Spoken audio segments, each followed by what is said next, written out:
എന്നാ മതി മതി മതി, ഇനി അപ്പുറത്തേക്ക് പോവാ. ഇതെല്ലാം കൂടെ അങ്ങോട്ട് എടുത്തിട്ടോ.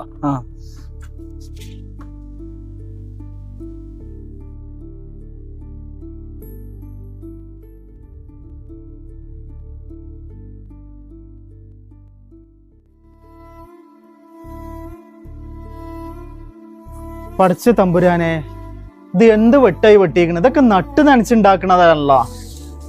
എന്ത് കാട്ടില ഇവര് ഈ കാട്ടിയിരിക്കണത്? എന്തൊരു പണിയാണ് ഈ ചെയ്തേക്കണേ.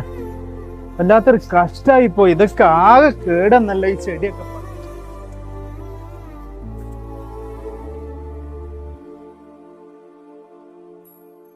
വല്ലാത്തൊരു പണിയായി പോയി. ഷഫീഖ, ഇജ്ജ് ആരോടെ ഈ വർത്താനം പറയണ്?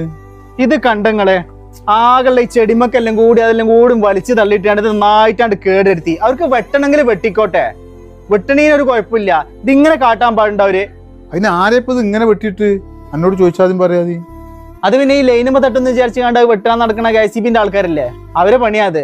എന്നാലും അവർക്ക് ഈ വെട്ടിക്കാണ്ട് ഇത്രയും സ്ഥലം വിടല്ലേ, ഇങ്ങോട്ടൊന്നും ഇട്ടാ പോരെ. മാത്രമല്ല 4 മാസം മുമ്പ് വെട്ടിയ സമയത്ത് ഇതേപോലെ തന്നെ നമുക്ക് ഒന്നായിട്ട് കൊടുന്ന് ചാർത്തിയിട്ട് അന്ന് ഒരുപാട് ചെടി കിടന്നു പോയി. ഇതേമാതിരി തന്നെയല്ലേ വലിയ വോൾട്ട് ലൈന് പോകണ്ടെന്നും പറഞ്ഞുകൊണ്ട് മുമ്പ് ഒരു കർഷകന്റെ വായ മുഴുവൻ ഏക്കറോളം വെട്ടി തുമ്പില്ലാതാക്കിയത്. അത് ശരിയാണ്, ഞാൻ പത്രത്തിൽ വായിച്ചിരുന്നു മുന്നേ. മനുഷ്യന്റെ കഷ്ടപ്പാടിനെ പറ്റി ഇവർക്ക് വല്ല ഓർമ്മയുണ്ടാ? മാത്രല്ലടാ, ഇപ്പതാ മേലെ പെരിയിലെ കുട്ടിന്റെ തലക്ക് കൊണ്ടിട്ട് അത് മതിലിന്റെ മേലെ കൂടി ഓരോരുത്ത് എറിഞ്ഞത് ആ കുട്ടിന്റെ നെറ്റിക്ക് കൊണ്ട് കുട്ടീനെ ആസ്പത്രിക്ക് കൊണ്ടുപോയിക്കണ്.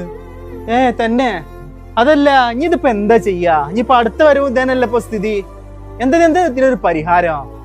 ഈ ഒരു കാര്യം ചെയ്യ്, ഒരു പരാതി എഴുതി തയ്യാറാക്കിയാണ്ട് KCBയിൽ എഞ്ചിനീയർക്ക് കൊണ്ടുപോയി കൊടുക്ക്. നടപടി ഒന്നും ഉണ്ടായില്ലെങ്കിൽ മേലുദ്യോഗസ്ഥന്മാരെ നമുക്ക് പോയി കാണാം, അല്ലെങ്കിൽ മിനിസ്റ്റർക്ക് നിവേദനം അയക്കാം. ഇതങ്ങനെ വിടാൻ പറ്റൂല. ഇതുമാതിരി എത്ര പെരിയില ഇത് നാശാകണത്. അതന്നെ പറഞ്ഞത്, മനുഷ്യനാകെ കുട്ടികളെ നോക്കണ പോലെയാണ് ഇതൊക്കെ ഉണ്ടാക്കിയിട്ടുള്ളത്. ഇവർക്കുണ്ടോ വല്ല ഓർമ്മ? ഇതൊക്കെ